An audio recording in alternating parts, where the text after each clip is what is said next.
Imagínate esto por un momento. Estamos en las profundidades de la selva de Papúa Nueva Guinea, allá por la década de los 80, y hay un grupo tribal llamado el pueblo Mook. Ajá, una historia fascinante. Durante meses, unos misioneros han estado sentados con ellos, enseñándoles la Biblia de manera completamente cronológica.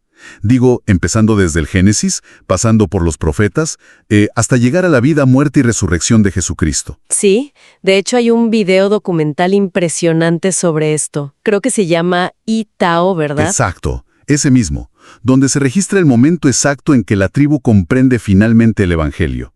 O sea, el momento en que la gracia hace clic en sus mentes. Y lo que sucede a continuación es, bueno, francamente abrumador. Totalmente.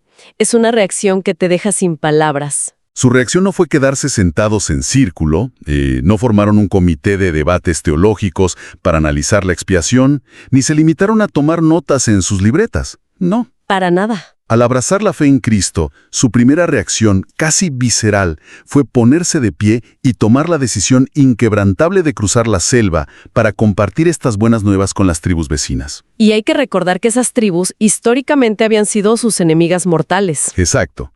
O sea, inmediatamente pasaron de la comprensión teórica a la acción radical, de 0 a 100. Es una imagen que nos sacude hasta la médula, ¿verdad? Porque nos confronta con la esencia misma del discipulado bíblico. Definitivamente. Lo que vimos en el pueblo Mook es una fe que tiene manos y pies. Una fe donde el conocimiento se traduce instantáneamente en obediencia. Exactamente. Y con esa poderosa imagen en mente, Dios les bendice. Qué inmensa alegría estar nuevamente compartiendo este espacio con todos ustedes. Amén. Un gozo estar aquí. Les damos la más cordial bienvenida a un nuevo programa en este podcast, 3 Chapters Voz. Y, antes de sumergirnos por completo en las profundidades del tema de hoy, les recuerdo amablemente que cualquier persona interesada puede explorar y disfrutar de todo nuestro archivo. Así es, hay mucho material ahí. Solo tienen que navegar por la lista de reproducción bajo 3 Chapters Voz en YouTube. Tenemos un verdadero tesoro de estudios y conversaciones esperando por ustedes. Que construyen mucho sobre lo que vamos a hablar hoy. Claro. Y bueno, la historia de los Mook nos sirve como el ancla perfecta para el análisis minucioso que nos convoca hoy.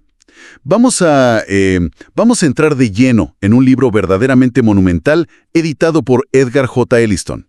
Un recurso clave. Se titula Teaching Them Obedience in All Things, o en español, enseñándoles a obedecer todas las cosas. Así es. Y nuestra misión en los próximos minutos me parece fundamental para la vitalidad de la Iglesia contemporánea. Sin duda. Queremos establecer claramente que la Gran Comisión, ese mandato supremo que Cristo dejó al hombre, no se trata simplemente de transferir información teológica de una cabeza a otra. Como si fuera una clase de matemáticas. Exacto. No se trata de llenar aulas con estudiantes de Biblia o de tener las mejores notas en un examen de teología sistemática. Claro. Se trata en realidad de equipar al hombre para vivir en obediencia total y absoluta a los mandatos de Cristo, defendiendo firmemente los valores cristianos frente a una cultura del siglo XXI que, francamente, cada día es más hostil a la verdad revelada. Bueno, vamos a desempacar esto porque confieso que me siento un poco expuesto a leer las fuentes de hoy.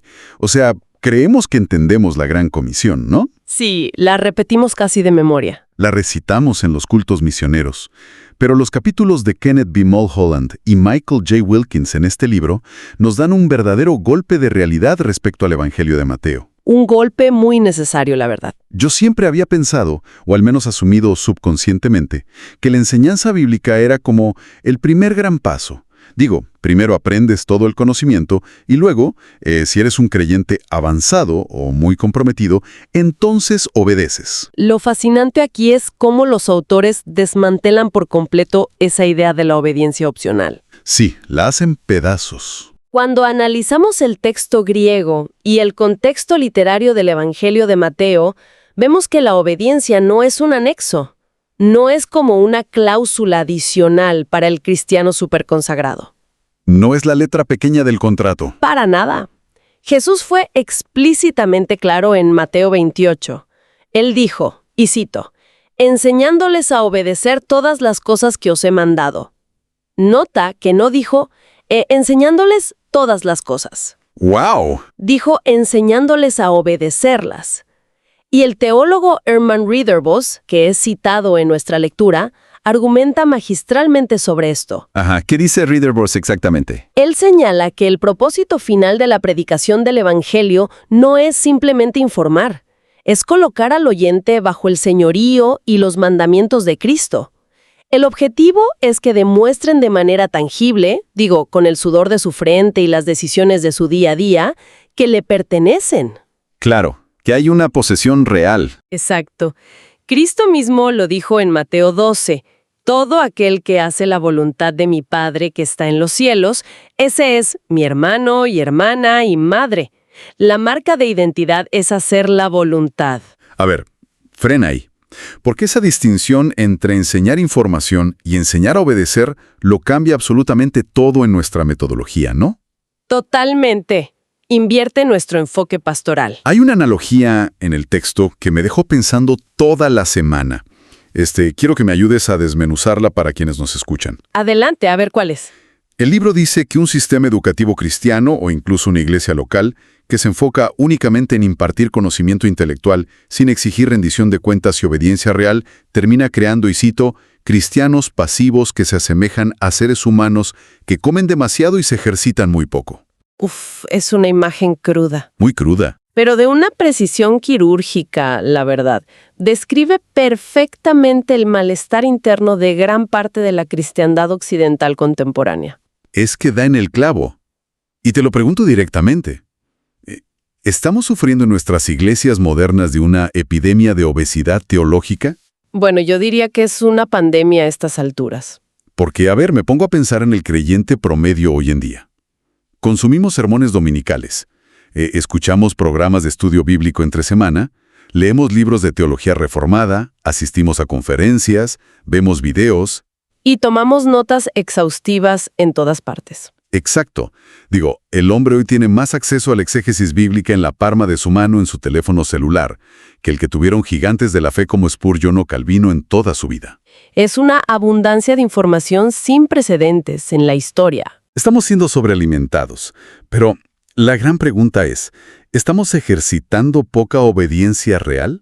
¿Poco músculo espiritual? Esa es una evaluación dolorosamente certera. Hemos caído en la trampa sutil y muy peligrosa de confundir la erudición con la madurez espiritual. ¡Wow! Erudición no es madurez. Así es. Creemos que porque un hombre puede articular doctrinas complejas o debatir fervorosamente sobre escatología o citar los idiomas originales como el hebreo y el griego, automáticamente está caminando en obediencia. Los humanos por defecto. Pero la Escritura es tajante al respecto. El conocimiento sin sumisión es simplemente orgullo académico inflando el ego humano. La Biblia dice que el conocimiento envanece. El amor edifica. Exacto. La obesidad teológica ocurre cuando el intelecto engorda, se llena de datos, pero las manos y los pies espirituales, la capacidad de amar, perdonar, servir, se atrofian por completo. Es como tener un cerebro gigante en un cuerpo que no se puede mover. Al cual, la verdadera marca de un discípulo no se mide en un examen teológico escrito de 100 preguntas. No. Se mide en su obediencia fiel en medio de la prueba y en lo ordinario de la vida. Ok, entiendo el punto. Y creo que es innegable. La obediencia es absolutamente innegociable para el cristiano. Pero, me surge una duda genuina. Y creo que muchos podrían estar pensando lo mismo. A ver. Si empujamos tan fuerte, tan enfáticamente, la idea de la obediencia estricta, absoluta, ¿no corremos el riesgo de crear una cultura de legalismo frío? El famoso péndulo. Claro. Me imagino a iglesias llenas de fariseos modernos, gente que tal vez cumple las reglas por mero miedo al castigo o por encajar, pero que en el fondo están amargados, no tienen amor. Entonces, ¿cuál es el verdadero motor de esta obediencia radical que nos pide el libro? Esa es, sin lugar a dudas, la pregunta clave de todo este asunto. Y es exactamente el abismo que John Piper aborda en su contribución a este volumen. El capítulo de Piper es espectacular. Es que si el motor de nuestra obediencia es el miedo, la culpa o el moralismo humano, terminamos en un fariseísmo asfixiante, como bien dices. Y eso no es el Evangelio. Definitivamente no. Piper hace un trabajo fenomenal al reenfocar la motivación central del creyente. Él argumenta que el testimonio uniforme de las Escrituras es que el objetivo supremo de Dios es que su propia gloria sea magnificada públicamente entre todos los pueblos y naciones. Y hasta ahí, la mayoría de los teólogos estarían de acuerdo. Sí, pero aquí está el giro revolucionario que Piper siempre resalta. Dios es más glorificado en nosotros cuando nosotros estamos más satisfechos en Él. Aquí es donde se pone realmente interesante. Exacto. La obediencia que Cristo demanda no nace del terror a un capataz celestial que está esperando con un látigo a que te equivoques. Nace de la adoración genuina. De un corazón cautivado. Así es. Las misiones, la plantación de iglesias, nuestro servicio diario en el lugar, todo existe para mostrar la gloria de Dios para el gozo de todas las naciones. Es que el gozo lo cambia todo. Piper nos lleva al Salmo 16, versículo 11, que dice: «En tu presencia hay plenitud de gozo». Cuando el hombre comprende verdaderamente quién es Dios y la magnitud de su gracia, la obediencia deja de ser un peso muerto. Se convierte en el vehículo hacia la alegría más profunda posible. Me encanta esa visión, es hermosa y teológicamente sólida. Pero permíteme tomar la voz del objetor por un momento. Claro, pongámoslo a prueba. Salgamos de las 4 paredes de la iglesia y miremos la calle hoy en día. La cultura secular posmoderna nos bombardea 24 horas al día, los 7 días de la semana, con un mensaje que es diametralmente opuesto a esto. En todos los medios de comunicación. En todas partes. Nos dicen que la verdadera felicidad, la autorrealización máxima, se encuentra en la autonomía absoluta, en vivir sin reglas, en ser el capitán de tu propio destino, explorar tu verdad interna y no rendirle cuentas a ningún Dios ni a ninguna institución. El mito del yo soberano. Exacto.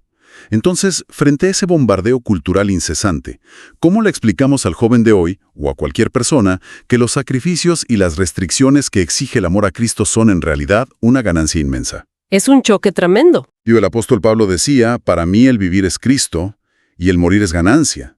Eso suena a locura, a represión para el mundo secular de hoy. Y siempre ha sonado a locura para el mundo natural. Digo, esto no es nuevo del siglo XXI. Aunque ahora esté amplificado. La batalla ideológica actual se basa en una definición completamente corrupta de la palabra libertad. ¿En qué sentido? La cultura nos vende que libertad es simplemente la capacidad de hacer lo que dicte nuestro deseo interno en cualquier momento dado, sin frenos. Seguir tu corazón, como dicen. Exacto. El peor consejo posible desde una cosmovisión bíblica. Porque si observamos los frutos reales de esa supuesta autonomía a lo largo de las décadas, ¿qué encontramos? Caos. Encontramos a un hombre que es esclavo de sus propias adicciones, hundido en el vacío existencial, paralizado por la ansiedad y la desesperanza. ¿Y por qué sucede esto? Porque el hombre, por diseño, no fue creado para ser su propio Dios. Claro, es como un tren que exige, entre comillas, la libertad de salirse de las vías. Esa es una analogía perfecta. Un tren fuera de las vías no es libre. Para nada. Está atascado en el lodo, destruido, y no puede cumplir el propósito para el cual fue diseñado. Wow. La respuesta cristiana reformula este concepto por completo. La verdadera libertad no es la capacidad de pecar sin sufrir consecuencias inmediatas. Es tener el poder, a través del Espíritu Santo, de hacer aquello para lo cual Dios nos diseñó en un principio. Volver a las vías. Cuando sometemos nuestra voluntad a los mandamientos de Cristo, nos estamos subiendo de nuevo a las vías. Es por eso que el costo del discipulado, aunque implique un sufrimiento temporal o negarse a uno mismo, palidece ante la recompensa eterna. Tiene todo el sentido. El esfuerzo se ve absorbido por el gozo incomparable de funcionar exactamente como el Creador planeó que funcionáramos. Wow. Entender ese gozo y esa verdadera libertad cambia por completo la perspectiva. Pero claro, es muy hermoso hablarlo aquí, sentados en la seguridad de nuestro estudio bíblico. Sí, la teoría siempre es más limpia que la práctica. El problema real, y el libro lo aborda sin tapujos, viene cuando este evangelio de obediencia radical choca de frente con las culturas reales, con tradiciones y sistemas de creencias que llevan siglos profundamente arraigados en la psique de las personas. Es ahí donde el caucho toca el asfalto. Y las fuentes de hoy nos llevan a las trincheras mismas de la misionología, con los conceptos de Sherwood Lingenfelter y Rick Love. Y tengo que decir, amiga, el análisis de cómo el Evangelio interactúa con otras culturas es fascinante, pero también un poco aterrador. Es un terreno minado. Hay que caminar con muchísima sabiduría bíblica. Lingenfelter desgrana una tensión que todo creyente y toda iglesia en la historia debe navegar. Y es el equilibrio entre lo que él llama el principio indigenizador y el principio del peregrino. A ver, explícanos cómo funciona esto en la práctica, porque los términos suenan muy académicos. Claro, vamos a aterrizarlo. El principio indigenizador nos dice que para que el Evangelio sea realmente comprendido, debe encarnarse en la cultura local. Ajá. Es decir, debemos usar su idioma, sus modismos, sus formas de comunicación y organización social. Dios nos encuentra donde estamos, no necesitamos aprender hebreo del primer siglo para salvarnos. Claro, el Evangelio se traduce. Exacto. Pero, y este es el contrapeso vital e innegociable. El principio del peregrino nos recuerda constantemente que el Evangelio es inherentemente contracultural en cualquier sociedad caída. En todas. Su propósito no es dejarnos como nos encontró, es transformarnos. Nos dice que aunque vivimos en una cultura específica y comemos su comida y hablamos su idioma, somos ciudadanos del cielo. Como decía Jesús, estamos en el mundo, pero no somos del mundo. Y cuando ese equilibrio se rompe, cuando enfatizamos el ser relevantes o aceptados por la cultura por encima de ser transformados por la palabra, las consecuencias son desastrosas. Devastadoras para la iglesia. Las fuentes nos dan un ejemplo muy crudo sobre un problema que llaman la doble lealtad. Sí, el capítulo de Rick Love es muy revelador en este aspecto. Él señala un dato estadístico abrumador.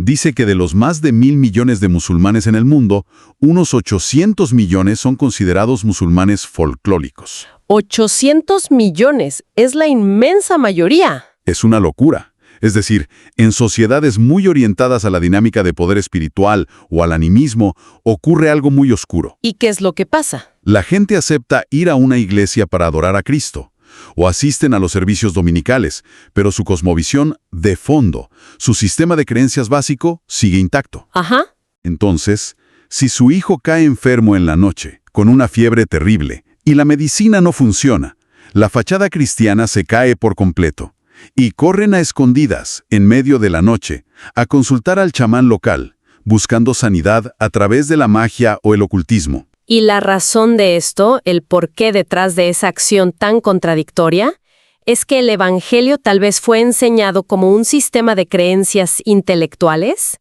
o una serie de doctrinas a memorizar, pero nunca desmanteló su visión del mundo basada en el miedo a los espíritus. No llegó a la raíz. Exacto. Adoptaron la terminología cristiana. Quizá cantan los himnos con devoción los domingos, pero en el momento de crisis real, su lealtad vuelve a sus raíces paganas. ¿Por qué? Porque nunca se les enseñó a obedecer a Cristo en todas las áreas de su cosmovisión. Es el peligro máximo del sincretismo. Es veneno espiritual. Es como si el Evangelio, para usar una analogía médica, fuera un trasplante de órgano vital. El cuerpo, que representa la cultura natural humana, invariablemente trata de rechazar ese órgano nuevo porque lo identifica como un cuerpo extraño. Es una reacción inmunológica automática. Exacto. O peor aún, el cuerpo trata de obligar al órgano a mutar para que se acomode a su estado de enfermedad original. Yo veo esto y me pregunto, ¿nosotros en Occidente no vamos al chamán de la aldea en medio de la noche? No tenemos chamanes con plumas. Pero ¿no hacemos exactamente lo mismo con nuestros propios ídolos culturales? Definitivamente. La doble lealtad no es solo un problema de tribus lejanas o de sociedades orientales. Está sentado en nuestras bancas. Exacto. Pienso, por ejemplo, en el hombre de negocios que levanta las manos en la iglesia el domingo, canta a todo pulmón sobre el señorío de Cristo, pero el lunes en su empresa opera bajo los principios despiadados de la codicia corporativa secular y pisa a sus empleados. Sí, separan lo sagrado de lo secular. O el joven que, lee su Biblia por la mañana, hace su devocional, pero su brújula moral para las relaciones de pareja o la sexualidad está dictada completamente por las tendencias de las redes sociales o la psicología secular. O las series de televisión. Tal cual. Entonces la pregunta del millón es, ¿cómo podemos salvaguardar la pureza de la obediencia sin tomar inmunosupresores que debiliten el Evangelio solo para que la cultura no nos rechace o no nos llame intolerantes? Es la lucha de nuestra generación. Y la única salvaguarda, como argumentan con vehemencia los autores de este libro, es aferrarnos a la autoridad inerrante y suficiente de las Escrituras. Amén a eso. El Evangelio no está diseñado para ser cómodo ni para halagar el ego humano. Está diseñado para confrontar el pecado y la rebelión de todas las culturas humanas por igual, sea en Papúa Nueva Guinea o en el centro de Nueva York. No hace acepción de personas ni de culturas. Así es, nuestra tarea como creyentes no es maquillar la verdad para hacerla más digerible al hombre caído.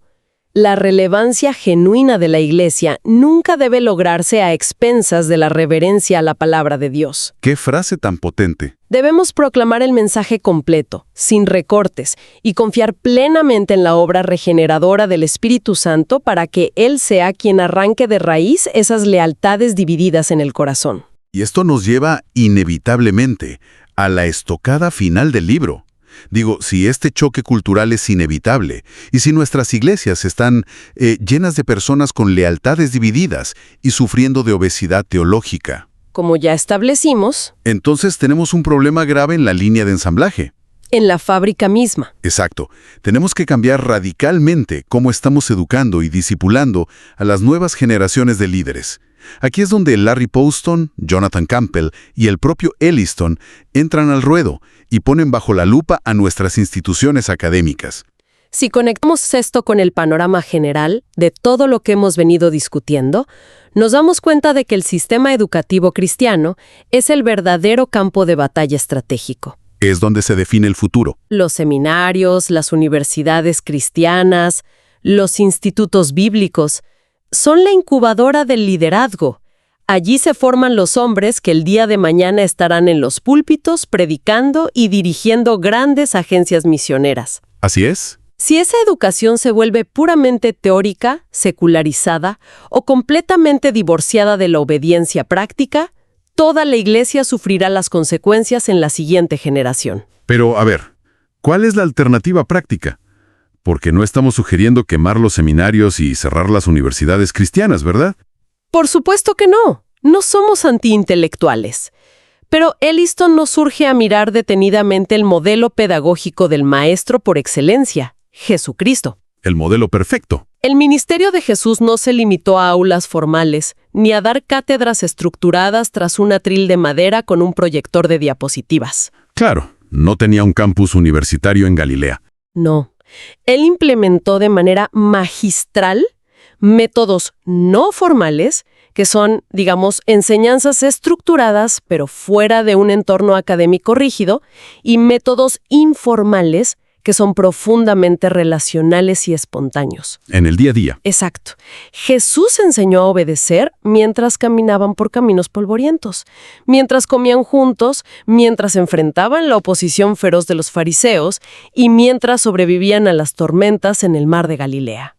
Claro, porque la obediencia en gran medida se atrapa tanto como se enseña. Así es un contagio espiritual.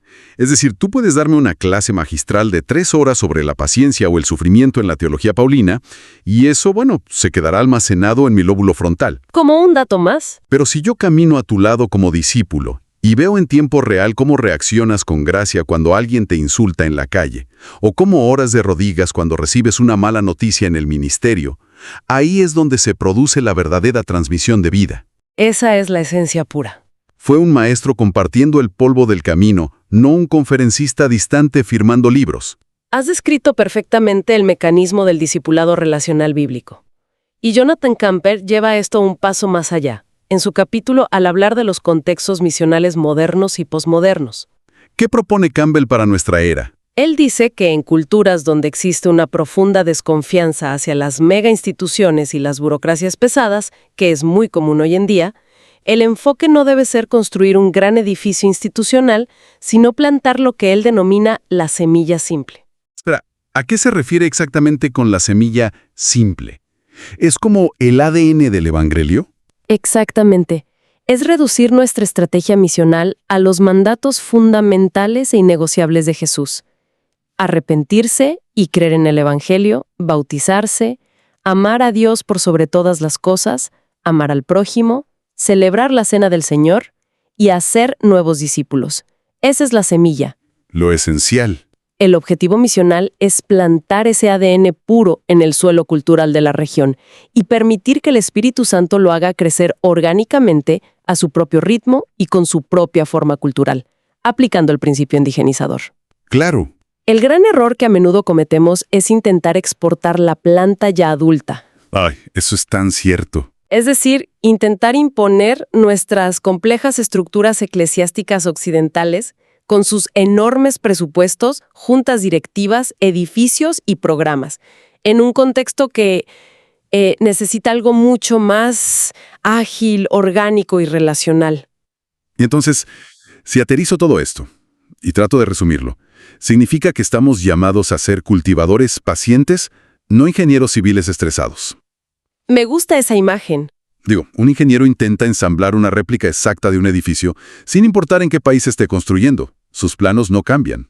Es rígido. Pero un cultivador planta la semilla pura de la palabra, confía en el proceso divino de crecimiento, riega la tierra y se asegura de que no crezca maleza venenosa a su alrededor. Es un trabajo vivo. Y para lograr esto desde el ámbito académico, como resalta muy bien Larry Poston en su capítulo, es absolutamente imperativo que quienes enseñan en nuestras universidades cristianas y seminarios tengan cicatrices reales. Cicatrices de batalla. Tienen que tener experiencia ardua y práctica en el ministerio pastoral o misionero, lidiando con el desastre de las almas humanas reales.